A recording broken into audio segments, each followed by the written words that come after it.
একজোট হয়ে একই মার্কায় নির্বাচন করবে। এরপরে সেই নির্বাচনে তারা জয়ী হবে, জয়ী হয়ে শেখ হাসিনা হবে রাষ্ট্রপতি আর বেগম জিয়া হবে প্রধানমন্ত্রী। আওয়ামী লীগ হলো হারাম, কিন্তু আওয়ামী লীগের টাকা হলো হারাম, তাই না? আওয়ামী লীগ হারাম, কিন্তু আওয়ামী লীগের লোককে নিজের দলে ঢোকানো, কর্মী বাহিনী বানানো, এটা হলো হারাম। এই চলছে, এই চলবে। গত কয়েকদিন প্রচারণা করা হলো বিএনপি আওয়ামী লীগকে পুনর্বাসন করছে, জামাত আওয়ামী লীগকে পুনর্বাসন করছে। যখন শুনলাম বিএনপি আওয়ামী লীগকে পুনর্বাসন করছে, তখন আমার মনে হলো যেহেতু বিএনপি আওয়ামী লীগকে পুনর্বাসন করছে, আসলে বিশ্বাসযোগ্য কিনা এটা এজন্য বলছি যে বিএনপি আওয়ামী লীগকে যদি পুনর্বাসন করে তাহলে তো এটাই হওয়ার কথা, শেখ হাসিনা রাষ্ট্রপতি হবে, বেগম জিয়া প্রধানমন্ত্রী হবে, তাই না? আসলে তাই হবে। মায়ের চেয়ে মাসির দরদ বেশি, এবার বুঝতে পারছেন নি? মায়ের চেয়ে মাসির দরদ বেশি।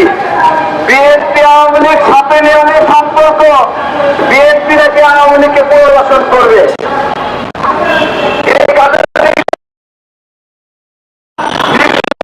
অনেক সংগঠন আছে, হায় হায় হায় বিএনপি আওয়ামী লীগকে পুনর্বাসন করছে। মায়ের চেয়ে মাসির দরদ বেশি না ভাই? আর সেই মাসিরা হলো বিপ্লবের এরকম বাবা হয়ে গেছে। আমার কথা হলো, যখন সংকট আছে তখন কেউ জন্মদানের কথা স্বীকার করে না, বুঝছেন? যে আমি এই বিপ্লবের একজন নেতা, এটা সংকটের সময় স্বীকার করে না, কিন্তু সংকট চলে যায় তখন বিপ্লবের অনেক বাবা হয়ে যায়। বিপ্লবের কত বাবা? বিপ্লবের অনেক বাবা, বিপ্লবের বাবার কোনো শেষ নাই। বাস্তবতা হলো 17 জুলাইয়ের পরে আন্দোলন বন্ধ করে দিয়েছিল। আন্দোলনকারীদের মধ্যে একটা অংশ ছিল আওয়ামী লীগের নিয়োগ করা, যাদের কাজ ছিল যত দফায় আসুক কোনোভাবে এক দফা যেন না আসে। এরা ছিল এক দফার পাহারাদার, যেন এক দফা কখনো না আসে।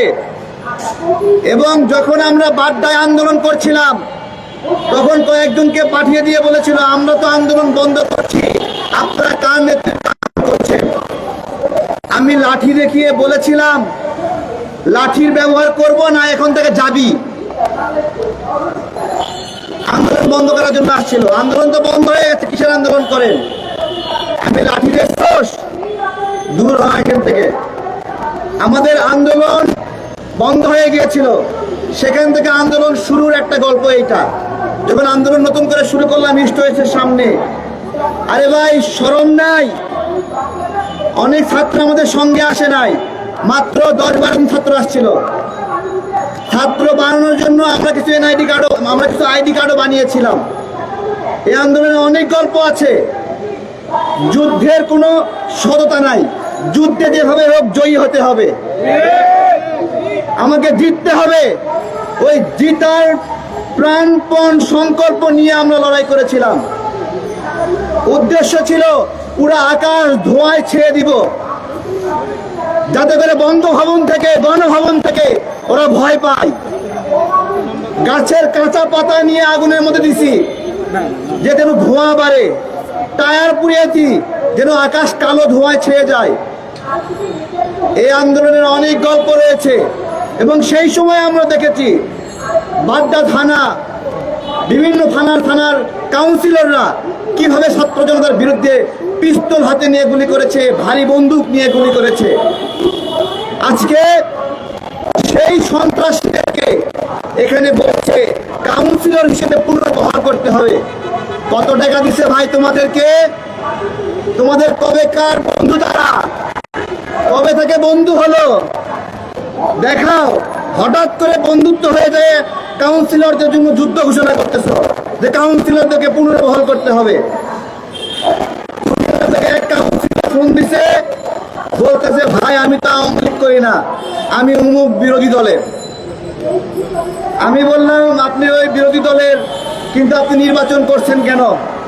তো বলতেছে দল থেকে আমাকে গোপনে বলে দিছিল নির্বাচন করো, সমস্যা নাই। আমি বললাম আপনার দল আমাদেরকে বললো আমরা নির্বাচনে অংশ নেব না, আপনাকে গোপনে গোপনে বলে দিল আপনি ইলেকশনে অংশ নেন।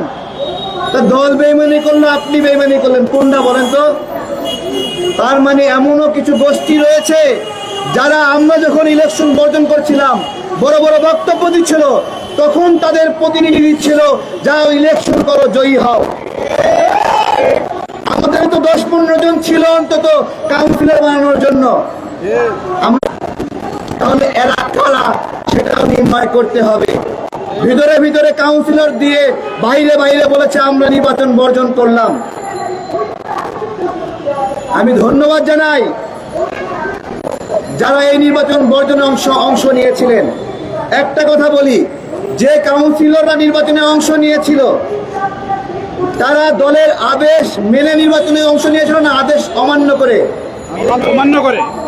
যখন জনাব তারেক রহমান লন্ডন থেকে বললেন কেউ ইলেকশনে অংশগ্রহণ করবে না, এইটা মানা তার জন্য জরুরি ছিল নাকি জরুরি ছিল না? লোভ সংবরণ করতে পারে নাই। জামাতের একজন কাউন্সিলর লোভ সংবরণ করতে পারে নাই, বিএনপির একজন কাউন্সিলর লোভ সংবরণ করতে পারে নাই। এখন আসে পরিচয় দিয়ে বলছে আমি তো বিএনপি করতাম। আমি বললাম আপনি বিএনপি করতেন, আপনাকে বহিষ্কার করছে না?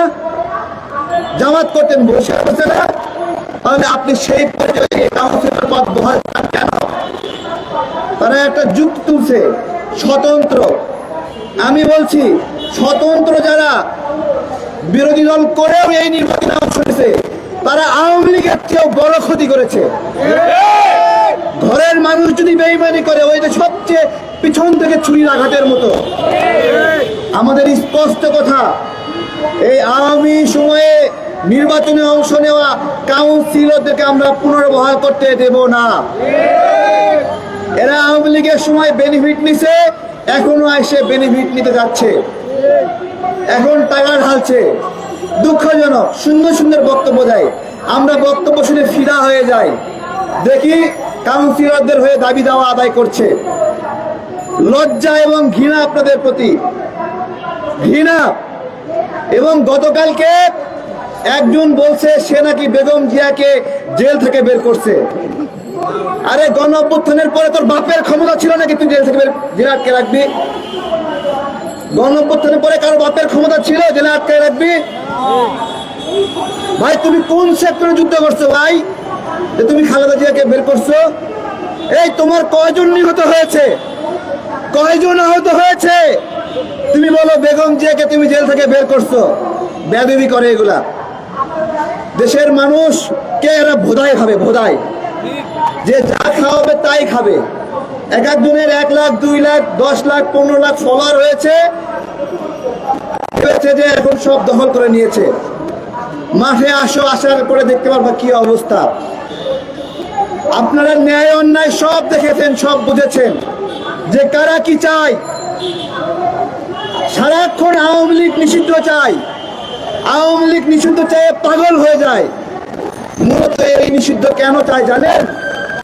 আওয়ামী লীগের ওই কর্মীগুলো তার দরকার, আওয়ামী লীগের টাকা তার দরকার।